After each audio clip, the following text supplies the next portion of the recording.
ముందుగా హెడ్లైన్స్ చూద్దాం. సింగరేణిలో అవినీతి వెలికితీశాక పాలకుల్లో వణుకు మొదలైంది. కేటీఆర్కి వ్యతిరేకంగా నా సవాల్. నరసరావుపేటలో ఓ ప్రైవేటు కళాశాలలో ఇంటర్ విద్యార్థి ఆత్మహత్య. నా కొడుకు అమాయకుడు. సీఎం అంటే తెలంగాణలో చీఫ్ మినిస్టర్ కాదు, సీఎం అంటే కోల్ మాఫియాకి నాయకుడిగా ఇవాళ రాష్ట్ర ప్రజలు ముఖ్యంగా సింగరేణి కార్మికులు భావించే పరిస్థితి వచ్చింది. ఇవాళ మీరు అర్థం చేసుకుంటే ఈ కుంభకోణాన్ని రాష్ట్ర ప్రజలు ముఖ్యంగా సింగరేణి ప్రాంతంలో ఉండే మా కార్మిక సోదరులు కూడా అర్థం చేసుకుంటే చాలా స్పష్టంగా ఆధారాలతో సహా మేము బయటపెట్టిన తర్వాత ముఖ్యంగా మేము లేవనెత్తిన కొన్ని ప్రశ్నల విషయంలో ఇప్పటి వరకు ప్రభుత్వం నుంచి ఒక్క సమాధానం కూడా రావడం లేదు. ఇక ఇట్లాంటి ముఖ్యమైన గంభీరమైన సమస్య విషయంలో స్పందించాల్సిన ముఖ్యమంత్రి గారేమో అప్పుడప్పుడు ఫుట్బాల్ ఆడుతున్నాడు సింగరేణితో, లేదా ఇవాళ విదేశాల్లో తిరుగుతూ ఏదో పాఠాలు నేర్చుకుంటున్నా అంటూ పోజులు కొడతా ఉన్నాడు. కానీ నేను వారికి గుర్తు చేస్తా ఉన్నా, ఏ వయసులో ముచ్చట ఆ వయసులో జరగాలి. చదువుకోవాల్సిన టైంలో చదువుకోక ఇప్పుడు చదువుకుంటానంటే ఏం వస్తుందో ఒకసారి వారు కూడా ఆలోచించుకోవాలి. మీరు 10 కోట్ల రూపాయల సింగరేణి నిధులు, సింగరేణి సంస్థకు సంబంధించిన నిధులు దుర్వినియోగం చేసి మీరు ఫుట్బాల్ ఆటకి ఈ రాష్ట్ర ప్రజలతో మీరు ఎలాగో ఫుట్బాల్ ఆడుతున్నారు, కానీ సింగరేణి సంస్థతో కూడా ఫుట్బాల్ ఆడుతూ 10 కోట్ల రూపాయలు దుర్వినియోగం చేసి ఈరోజు ఆ సంస్థకి తీరని అన్యాయం చేసింది ఇవాళ రేవంత్ రెడ్డి గారు.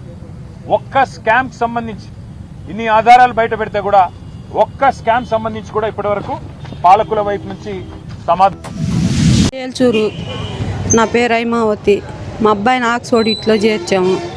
మా అబ్బాయికి రాత్రి ఫోన్ చేసి నాకు చక్రాలు పంపియమ్మా నిండు పంపిస్తాలే అని చెప్పా.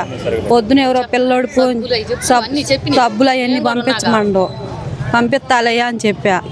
పంపిస్తానన్న తర్వాత ఎవరో పొద్దున ఒక అబ్బాయి ఫోన్ చేసి మీ అబ్బాయి బాగలేదు రా నిండు మా అబ్బాయిని పంపిస్తానని చెప్పా. మళ్ళీ నేను మేడంకి ఫోన్ చేశా. మేడంకి ఫోన్ చేస్తే మేడం అనింది నేను పైకి పోయి చూసి వస్తాను ఫోన్ చేపిస్తాననింది. ఫోన్ చేపిస్తానన్నది ఇంక ఫోన్ చేపించలేదు. మళ్ళీ నేను ఒక అరగంట ఉన్న తర్వాత మళ్ళీ చేశా. మళ్ళీ చేస్తే పైకి చెల్లిచ్చి పంపిస్తానమ్మా మళ్ళీ చేస్తానని పెట్టేసింది. ఇంకా పెట్టేశాక ఇంకా ఏమీ లేకపోతే నేనే మళ్ళీ 3 సార్లు చేశా. 4వసారి చేసి మీ అబ్బాయి బాగలేదు హాస్పిటల్ తీసుకుపోయారు రా అనింది. మేడం అనింది. రాత్రి సబ్బులు 200 ఏంది నాకు 9:10 అయింది. మొత్తం బాగలేదు రా అన్నారు. మా అబ్బాయి వస్తారు కాలేజీ కాడికి వస్తారు చూపిస్తారు బాగాలేకపోతే అని అన్న. మా అబ్బాయికి బాగలేకపోతే ఎవరి దగ్గర డబ్బులు తీసుకొని బ్యాగ్ సర్దుకొని ఇంటికి వస్తారు. ఏమీ చెప్పలేదు బాగలేదని.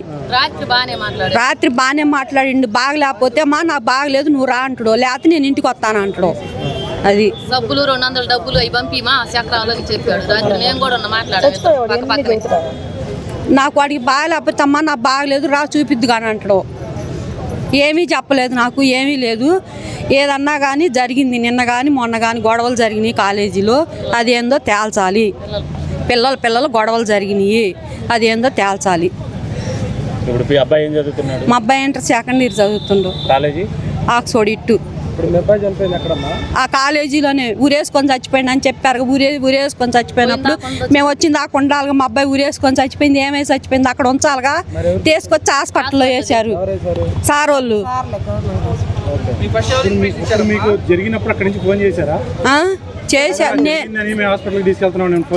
ఏమీ చెప్పలేదు బాగలేదు అన్నారు.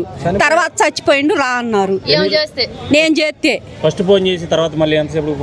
గంట పట్టింది. గంట.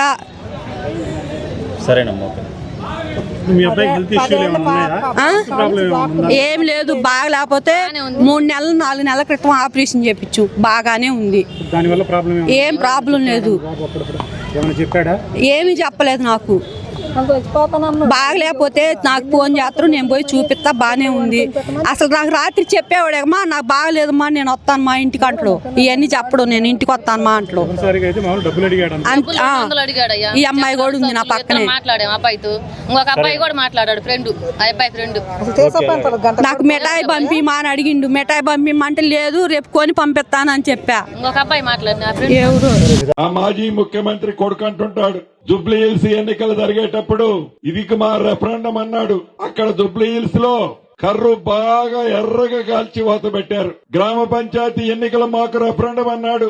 రాష్ట్ర వ్యాప్తంగా సుమారు 69% గ్రామ సర్పంచుల్ని గ్రామీణ ప్రాంతంలో ఉండే కాంగ్రెస్ కుటుంబ సభ్యులు ప్రేమించి దీవించారు. ఇక ఇప్పుడు అంటున్నాడు మున్సిపాలిటీలట సెమీఫైనల్స్ అట. ఈ సెమీఫైనల్స్ లో అతను గెలుస్తుడట. గెలిచి మళ్లీ అధికారంలోకి వచ్చి అప్పుడు ఈ పోలీసు వాళ్ళని ఈ కలెక్టర్ని పేర్లు రాసుకొని ఎంటబడతాడట. ఒక్కసారి ముఖం అద్దంలో చూసుకో. ఒక్కసారి నువ్వు మంచం మీద పడుకొని ఆలోచిస్తే ఏ ఉద్దేశంతో మళ్లీ నేను తిరిగి అధికారంలోకి వస్తానని ఎట్లా కలలు కంటున్నావో నీకే అర్థమైతుంది. నీ సెమీఫైనల్స్ ఆట మా భూపాలపల్లి మా అన్న ఉన్నాడు, నువ్వు ఆడతావా, నీ తొత్తులు ఆడతారా? ఇక్కడ ఆడు, ఏం గెలుస్తావో చూద్దాం, అప్పుడు మాట్లాడతా. ఇది రెఫరెండమే. నువ్వు అన్నట్లు వ్యక్తిగతంగా నేను నీకు చెప్తున్నా, ఈ మున్సిపల్ ఎన్నికలు కాంగ్రెస్ పార్టీకి నా వ్యక్తిగతంగా ఇది రెఫరెండంగా చెప్పండి మా ఏం జరిగింది. నమస్కారం అందరికి. మాది ముక్కువారిపల్లి. మా ఇంటి ఆయన వీరబగా చేస్తున్నాడు. నాకు బిడ్డలు లేరు. నేను దేవుడు కొండకు పోయి వరపెడితే నాకు బిడ్డ ఒక్క కొడుకు ఒక్క కూతురు. ఆ బిడ్డను మేము ఎంతో అల్లరిముద్దుగా సాక్కున్నాము. సాకున్న తర్వాత ఆ బాబు సాఫ్ట్వేర్ గా జాబ్ చేస్తున్నాడు. అది చేసిన తర్వాత ఇంటికి వచ్చిన తర్వాత మాకు ఇట్లా ముక్కువారిపల్లిగా ఈ మాదిరిగా వాళ్ళు మాకు పరిచయం అయినారు. పరిచయం అయిన తర్వాత నా బిడ్డను తీసుకుంటాను వాళ్ళు ఈ మాదిరిగా దీనికి సర్పంచ్ చేసినారు. సర్పంచ్ చేసిన తర్వాత మళ్ళా ఎమ్మెల్యేగా వాళ్ళే చేసినారు. నా బిడ్డ అమాయకుడు, నా బిడ్డకి ఏమి తెలీదు. మా ఇంటికి క్యాస్ట్ ఒకటే కదా అని చెప్పేసి మా ఇంటికి తరుస్తూ వస్తా ఉండింది. సాయం కోసం వస్తా ఉండింది. ఏదో లేవు వచ్చింది అని చెప్పి మేము సాయం చేసినాము. చేసిన దానికి నైట్ పూట్ల కూడా వచ్చి రోజు టార్చర్ పెడతా ఉండింది. నా బిడ్డకు ఏమి తెలీదు. నా బిడ్డ అంత అమాయకుడు ఇంకొకడు ఉండడు. అంత బుద్ధివంతుడు నా బిడ్డను గప్పు పట్టించి నాశనం చేసింది నా బిడ్డను. అంత ఉత్తముడు లేడు. వాళ్ళ దగ్గరికి మేము మమ్మల్ని వాళ్ళ దగ్గరికి తీసుకుపోయి మమ్మల్ని బిడ్డను ఉత్తముడుగా చేసినారు. చేసిన దానివల్ల ఇది ఎట్లా బయట పెట్టాలా, ఇది ఎట్లా చేయాలని చెప్పేసి ఈ మాదిరి మమ్మల్ని నా బిడ్డను టార్చర్ పెట్టి, టార్చర్ లోపల ఈ నైట్ పూట కూడా మా ఇంటికి వస్తా ఉండింది. వచ్చి గుళ్ళ దగ్గర ఉండి ఎక్కడంటే అక్కడికి పోయేది. నా బిడ్డను రమ్మని చెప్పేది. మాకు ఫోన్లు చేసేది. 1 గంటకు 2 గంటలకు 3 గంటలకు ఫోన్లు చేసేది. మమ్మల్ని ఎట్టంటే అటు టార్చర్ పెడతా ఉండింది. టార్చర్ పెడతా ఉంటే మేమేం చేసినాం, 2 గంటలప్పుడు వచ్చేసి ఫోన్ చేసి మమ్మల్ని నా బిడ్డను లేపు అని చెప్పని మాకు ఫోన్ చేసి చెప్పింది. చెప్పిన వెంటనే నేను పోలీస్ కంప్లైంట్ తీసుకుపోయి కోడూరులో, రైల్వే కోడూరులో పోలీస్ కంప్లైంట్ ఇచ్చిన తర్వాత కూడా మాకు ఫోన్లు చేస్తాను. నిద్రలే మాకు, తెల్లవారులు నిద్రలే. రాత్రిలో ఎప్పుడు నిద్రలే. మేము ఎప్పుడు వస్తుందో ఎప్పుడు పోతుందో అని చెప్పి మేము వెయిట్ చేస్తా ఉన్నాము.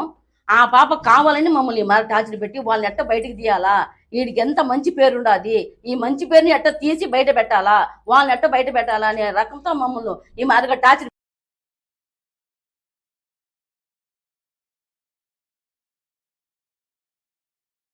దాన్ని ఎట్లా పోయాలని మేము ఆలోచన చేసినాము. కానీ మాకు కొంచెం వాళ్ళని చూసి మేము ఏం చేయలేక గమన అయిపోయినాము.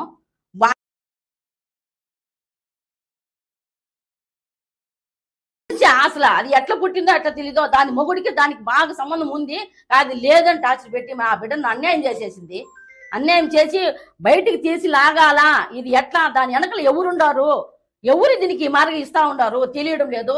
వైఎస్ఆర్సీపీ వాళ్ళు ఇస్తున్నారా, లేకపోతే బయట ఎవరన్నా ఉండి దాన్ని టార్చర్ పెడుతున్నారా, అది ఏమైంది తెలియకుండా నా బిడ్డను గప్పు పట్టించింది. వాళ్ళలో ఉంచి బయటకు తీయాలా, చెడ్డ పేరు రావాలా, వాడు బాగుపడుతున్నాడు వాడిని బయటకు తీయాలని చెప్పి నా బిడ్డను నాశనం చేసింది. ఇంతటితో వార్తలు సమాప్తం. చూస్తూనే ఉండండి S9 టీవీ న్యూస్.